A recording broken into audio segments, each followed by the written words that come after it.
अस्सलाम वालेकुम मेरे दोस्तों, सजनों और बेलियों। मैं हूं इजहार अहमद और वेलकम करता हूं आपको किचन गार्डनिंग चैनल पर। और उम्मीद भी रखता हूं कि आप सब लोग खैरियत से होंगे, फिटफाट होंगे, अच्छे से कामों में खूब अच्छे से बिजी होंगे। आज मैं बात करने वाला हूं ऑर्गेनिक फर्टिलाइज़र पर। ये वो फर्टिलाइज़र होगा जो आप घर में खुद से बना सकते हैं, वो भी बहुत आसान तरीके से। फर्टिलाइज़र बनाने के लिए सिंपली हमें दो चीज़ें चाहिए, जिसमें एग शेल भी हैं, मतलब अंडे के छिलके हैं। अंडे चाहे मुर्गी के हों या शुतुरमुर्ग के हों, हमें तो अंडों के छिलके चाहिए। हर अंडे के छिलके में कैल्शियम का सोर्स होता है। ये फुली सोर्स है कैल्शियम का, जो हमारे प्लांट्स के लिए बहुत ज़बरदस्त चीज़ है। और नंबर 2 पर हमें चाहिए बनाना पील्स, मतलब केले के छिलके। हम केला खा लेते हैं और बाहर वाला जो छिलका होता है उसको हम फेंक देते हैं। तो अगर हम उसको ड्राई कर लें, जिस तरह मैंने किया है, देन उसको हम पीस लें, बारीक कर लें, तो वो हमारा फर्टिलाइज़र बन सकता है। बनाना पील सोर्स है पोटाशियम का और फास्फोरस का। मतलब जिस प्लांट को पोटाशियम की ज़रूरत होती है, फ्रूट वाले प्लांट या फूलों वाले प्लांट, जब वो फूलों पर आ जाते हैं या फ्रूट पर आ जाते हैं, तो उस वक्त उसको पोटाशियम की ज़रूरत होती है, ताकि वो अपने साइज को इंक्रीज कर सके, बढ़ सकें और मीठे हो सकें। और फास्फोरस से प्लांट्स की रूट्स को पावर मिलती है, प्लांट की रूट्स डेवलप होती हैं अच्छे तरीके से। और ये दो चीज़ें हैं और इसके फायदे 3 हैं। हमारे प्लांट को कैल्शियम भी मिलेगा, हमारे प्लांट को फास्फोरस भी मिलेगा और पोटाशियम भी मिलेगा, जो कि ऑल राउंडर पौधों के लिए अच्छा होता है। चाहे वो वेजिटेबल प्लांट हो, चाहे वो हाउस प्लांट हो, चाहे वो गुलाब के पौधे हो, चाहे वो जैस्मीन के पौधे हो, चाहे वो टमाटोज हो या मिर्चों के पौधे हो, ये हर किस्म के पौधे के लिए बहुत ही ज़बरदस्त चीज़ है।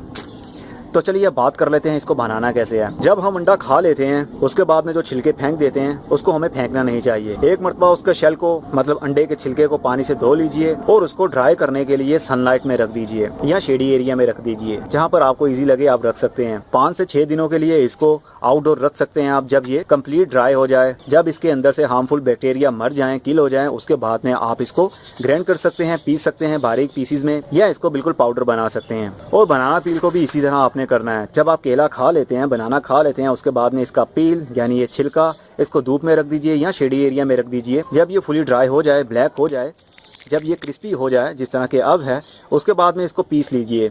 जब ये पाउडर बन जाए तो दोनों को मिक्स करके आप पौधों को ऑफर कर सकते हैं। क्वांटिटी आप ज़्यादा भी कर सकते हैं, कम भी कर सकते हैं, लेकिन बराबर की क्वांटिटी ज़्यादा ज़बरदस्त समझी जाएगी। जितने छिलकों का पाउडर होगा उतना बनाना पील्स के छिलकों का पाउडर होगा। अगर आप चाहें तो ओनली एगशेल के छिलके भी ग्राइंड करके यूज़ कर सकते हैं, और अगर चाहें तो ओनली बनाना पील्स भी यूज़ कर सकते हैं। लेकिन अगर इन दोनों का कम्बिनेशन बन जाएगा तो सॉइल की प्रिपेयरिंग के लिए और रूट्स के लिए और फ्रूट के लिए बहुत ही ज़बरदस्त सोर्स बन जाएगा। ये एगशेल करीब 15 दिनों से धूप में पड़े हुए हैं, जहाँ पर धूप भी आती है और छाँव भी आती है, फुली सनलाइट में नहीं है ये। तो अब ये बहुत क्रिस्पी भी हो चुके हैं, जिस तरह की आपको आवाज़ सुन रही होगी। अब इसको मैं चाहता हूँ थोड़ा सा पाउडर बना लूँ और इसी तरह बनाना पील का भी पाउडर बना लूँ, और उसके बाद हम यूज़ करेंगे प्लांट्स के अंदर। अब ग्राइंडर में भी इसको पीस सकते हैं, लेकिन मैं इसको हाथ से पीसूँगा।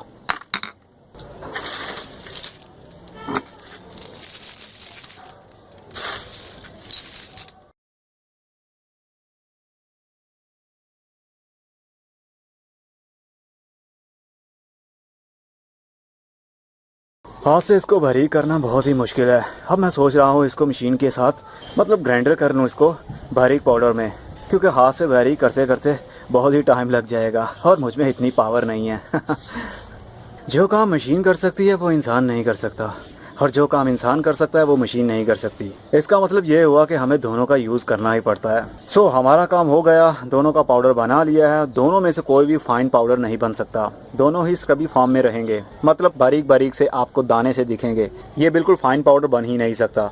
एगशेल पाउडर एंटी स्लग भी है और एंटी स्नेल भी है, मतलब जो स्लग और स्नेल आपके गमले की मिट्टी में आ जाते हैं और पौधे के ट्रंक को काट देते हैं और उसकी ब्रांचेस को भी काट देते हैं, ये उसके लिए भी बहुत ज़बरदस्त चीज़ है। जब ये आप स्प्रिंकल कर देंगे सॉइल के ऊपर, और स्लग और स्नेल मिट्टी के ऊपर दोबारा नहीं आएंगे, क्योंकि इसकी स्मेल और इसका टेस्ट मिट्टी के अंदर मिल जाएगा, जो कि स्लग और स्नेल को बहुत ही बुरा लगता है। अब इसका यूज़ हर 15 रोज के बाद आप 1 टेबलस्पून डाल सकते हैं हर गमले की मिट्टी में। इन दोनों को मिक्सअप करके रख लीजिए आप। लेकिन इस वक्त क्वांटिटी ज़्यादा एगशेल की है, क्योंकि इसका वेट भी काफ़ी है, लेकिन ये बहुत लाइट वेट भी है बनाना पील्स, और इसकी क्वांटिटी भी कम है। लेकिन कोई इशू नहीं है, हम यूज़ कर सकते हैं। इसका ओवर यूज़ कर लेने से भी आपके प्लांट को कोई प्रॉब्लम नहीं होगी और ना वो बर्न होगा। हर 15 रोज के बाद 1 टेबलस्पून आप यूज़ करिए।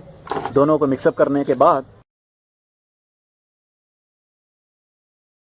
अब ये हमारा फर्टिलाइजर रेडी है। लेकिन ये बात याद रखिएगा, ये फौरी डिसोल्व नहीं होता। मतलब आज आपने ये फर्टिलाइजर गमले में यूज किया और कल आप चाहें कि इसका रिजल्ट मिले तो वो आपको नहीं मिल पाएगा, क्योंकि ये फुली डिकम्पोज होने में काफी टाइम ले लेता है। समझ लीजिए 1 महीना या 2 महीने भी ले सकता है।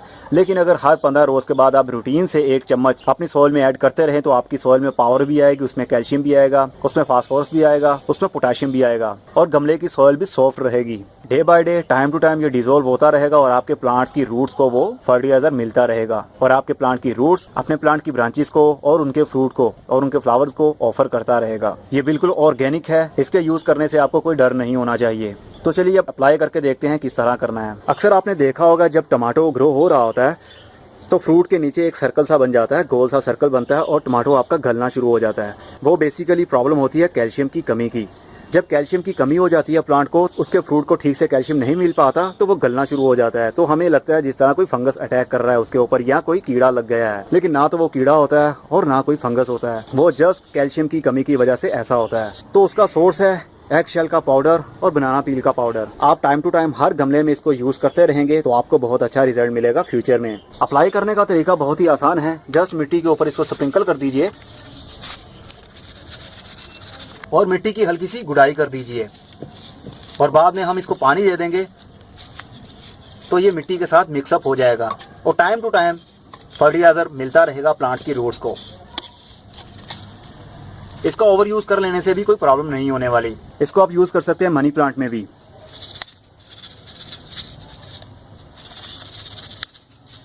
इसको आप यूज कर सकते हैं फूलों वाले पौधों में भी।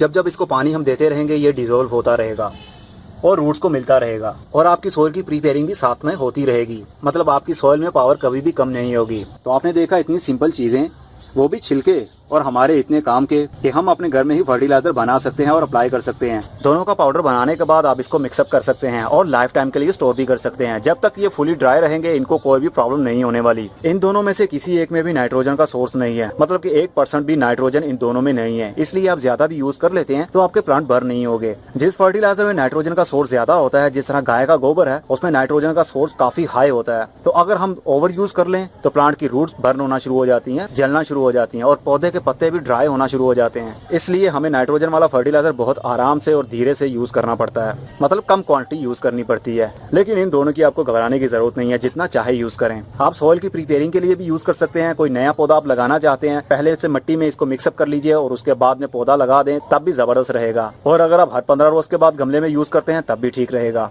मतलब इसका नुकसान नहीं है। उम्मीद करता हूँ आपको खूब अच्छे से समझ भी लग गई होगी कि आपने कैसे बनाना है और कैसे यूज करना है। और ऑलराउंडर पौधों के अंदर आप यूज भी कर सकते हैं। अब अगली वीडियो में फिर किसी नई इन्फॉर्मेशन के साथ मिलेंगे। तब तक के लिए good bye, see you and tata, और अपना बहुत सा ख्याल रखिएगा। क्या आप भी इजहार की तरह वीडियोस बनाना चाहते हैं? अगर हाँ तो अभी उर्दू ट्यूब चैनल विजिट करें और सब्सक्राइब कर लें। वहां पर आपको यूट्यूब चैनल क्रिएट करने की और उसको ग्रो करने की फ्री ट्रेनिंग मिलेगी। चैनल का लिंक आप स्क्रीन पर एंड डिस्क्रिप्शन में देख सकते हैं।